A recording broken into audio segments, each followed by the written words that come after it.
In today's video, I'm going to show you how to absolutely crush early knight moves just like this one early in the opening. Now here, what is white trying to do? Well, I think white is trying to play the cow opening as popularized by Anna Cramling, the chess player, YouTuber, and Twitch streamer. White's idea is to go knight g1 to e2 to g3, maybe even knight b1 to d2 to b3, and then bring out the bishops like this to d2 and e2. Now, the problem with the cow opening, it's very simple. If black goes for an early h5, then h4, basically starting an alpha 0 attack, white is going to be in a whole bunch of trouble. And to show you how, I'm going to use one of my own online blitz games that I just played about 1 to 2 weeks ago. All right, in the game, white opened 1 e3, I went e5, gaining space, then white went knight e2, and I went d5. So far, so good. Now here, white actually played knight g3, and this already is just a huge mistake from white because this knight on g3 is going to be so vulnerable to an h5, h4 advance. Now, in this position already, h5 is actually a very good move for black, threatening h4, but instead, in the game, I went knight c6 first. Now here, white went d3, and here, I started the attack with the move h5. Now, this move here is so freaking strong. What's the idea? Well, first of all, we are threatening h4, driving back that knight. Now, technically, this pawn on h5 is hanging right now. White has 1-2 pieces attacking it versus the 1 defender. However, if white takes this pawn, he's going to be in so much trouble so fast. For example, if white takes it, the idea from black, you can actually go queen to h4. And now here, the knight obviously is under attack by the queen and the rook. The knight must retreat. You must go, say, knight g3. And then from here, the move for black is f5.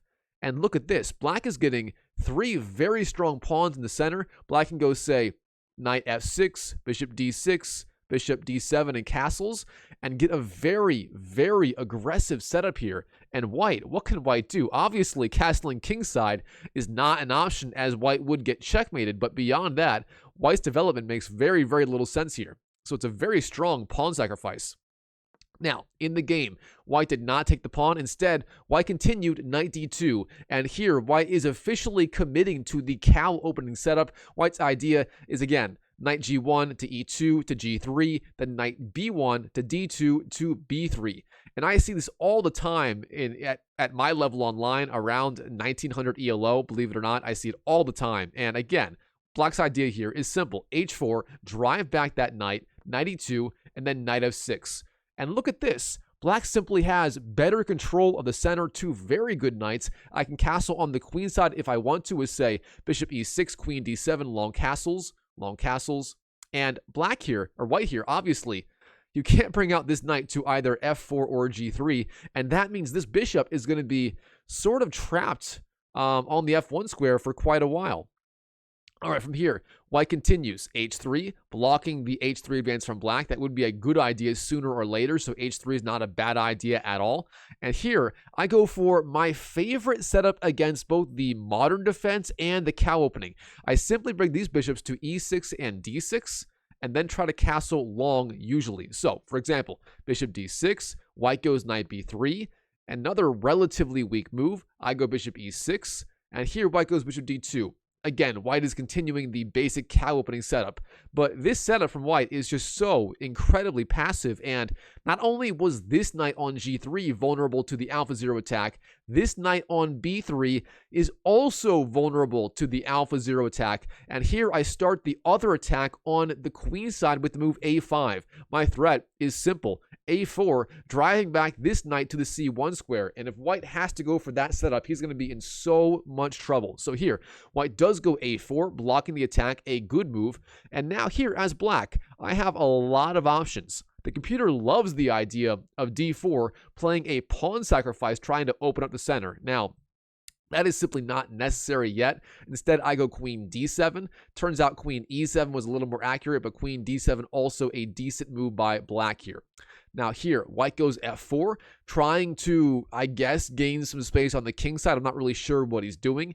And here, black has many ways to deal with this. In the game, I simply go e4, keeping the center closed. Now, it turns out the sequence e takes, then e takes, and then knight to h5 is the best way to punish this. The idea being black, of course, is threatening ideas like knight takes f4 or even knight g3 later in the game. But I quite like e4 that I played in the game, trying to just maintain control of the game. So e4 was my move here.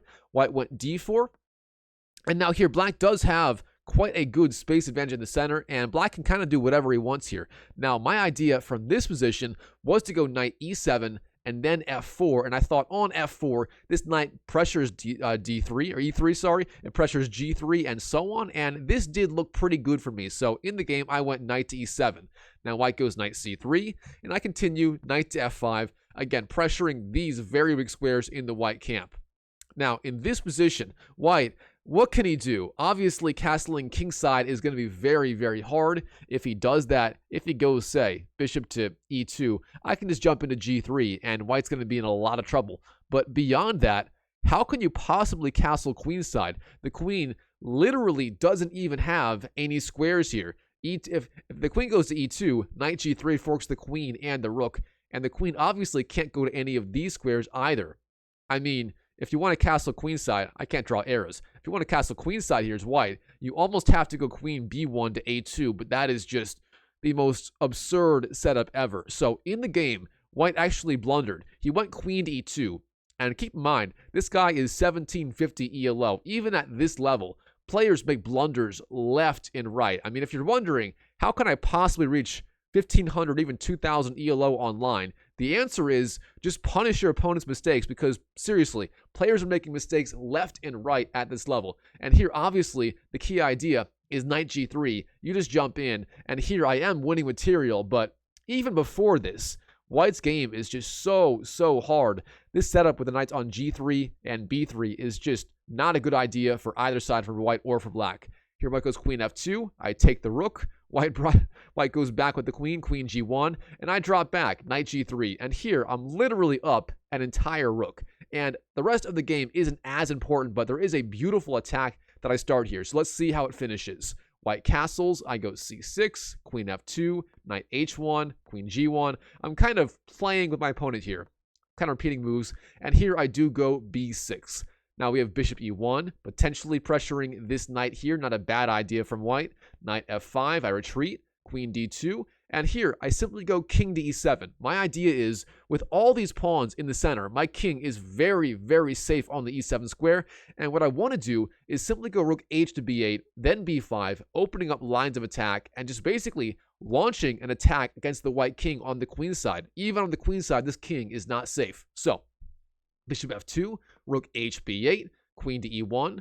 Here, white is technically threatening this pawn. I didn't want to lose it. There's no reason to give white any chances here. So I do go rook b to h8.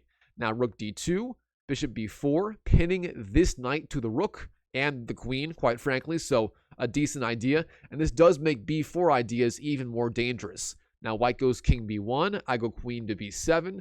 Rook d1, and finally here I do go b5. I'm giving up one pawn here. Obviously, white can recapture with, say, the bishop and be okay here, and that is what happens with a takes, c takes, bishop takes. But here, obviously, with more and more lines of attack opening up against the white king, this is not good for white at all. Here I go bishop d7, white takes, I take back, queen to e2, and this is where I really start the attack, and this alpha 0 a pawn is going to shine here for black. I go bishop takes, b takes, and then simply a4. Obviously, the knight on b3 is pinned to the king on the b1 square, and therefore white is going to lose even more material, but of course the attack is also continuing. I mean, this is just so bad for white.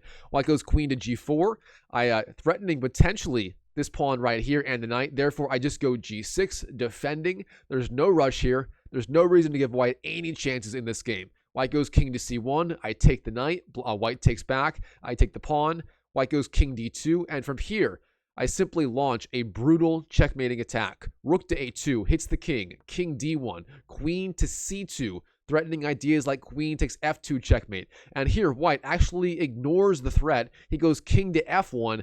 And here, I just deliver the checkmate. Queen takes f2, winning the game on the spot. So what did we learn from this game? Well, white's idea of, first of all, not fighting for the center, very, very bad. But then going knight g3. The problem with this here as white is that this knight right here on g3 is so vulnerable to some sort of h5 advance. And even if I go h5 and white goes h4, that weakens this knight. It weakens too many squares on the g file. And therefore, this knight move, I mean, first of all, is just a bad placement for the knight. And second of all, it does take 2 tempos. It's just violating basic opening principles. And here as black, we do punish it with the alpha 0 attack, knight c6, d3, and then h5. And from here, I mean, almost everything is good for black. You threaten h4, you can castle queenside very, very fast. If white goes knight d2 to b3, as he did in the game, we go a5, threatening a4, and this setup from white, the cow opening, is just not the best idea. And if you follow the ideas I laid out in this video right here, basically developing the knights out to here and here, bringing out your bishops, potentially castling long with, say, queen d7 long castles, and really launching your alpha 0 a pawns and h pawns down the board. You can just punish this idea by white, even with colors reversed. You can punish black for doing it as well. And this setup with knight on g3 and b3 is just not a good idea. And this is the easiest, fastest way I know to punish this setup. So anyways, Chess YouTube, hope you enjoyed this video. If you did, show me some love, smash that like button, comment down below what you thought of this unique strategy to punish these early knight moves by white.